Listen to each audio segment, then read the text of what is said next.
Voicing your chords with the upper extensions as the lowest note will give your chord voicings way more power and way more spice and life. When you do that, you'll notice that these chords will sound completely different than using the standard 1, 3, 5, 7 as the lowest note in your chord. So for example, we have this D major 9, right? And the upper extensions of a chord is a 9th, 11th, and a 13th. And that includes the flat or sharps of these ones as well, right? So we have a D major 9, which is 1, 3, 5, 7, 9, right? So this is cool, right? Now let's voice it with the 3rd on the bottom. Sounds sweet. Put it with the 5th on the bottom, right? And with the 7th on the bottom. Let's see what it sounds like if we put the 9th on the bottom, right? So let's bring it down some. We'll do this. Okay, that sounds cool. It still sounds like, you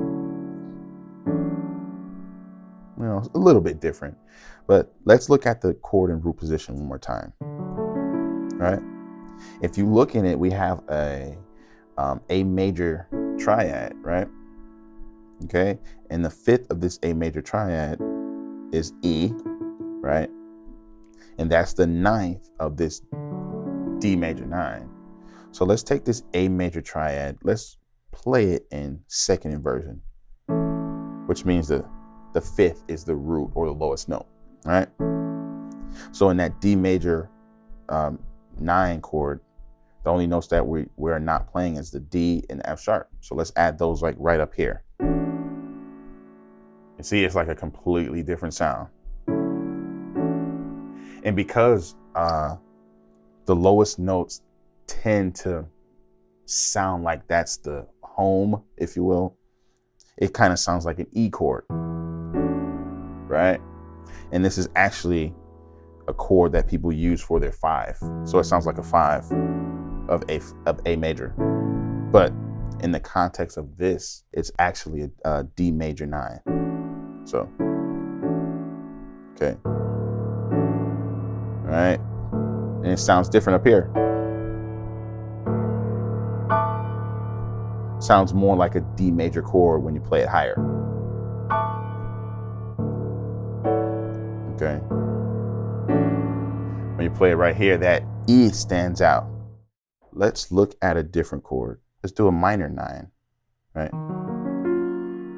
Right, let's do that same concept. So we have E flat, G flat, B flat, D flat, F, right? And as you see, we have a B minor here, a B flat minor, I should say.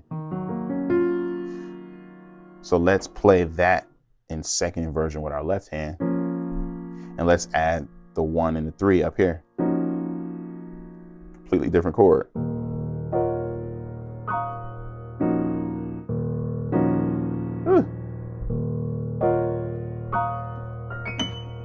Yeah, so what you can do is when you're playing chords, like these bigger chords, find out what the smallest triad is that you can find in the chord, right?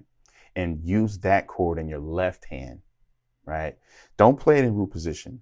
Try to play that chord in some type of inversion, 1st inversion or 2nd inversion. And then figure out ways to voice the remaining notes on top with your right hand, right? We can do,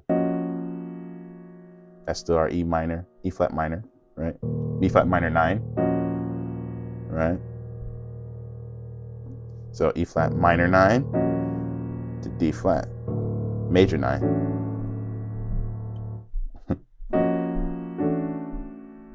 Ooh, that's kind of nice.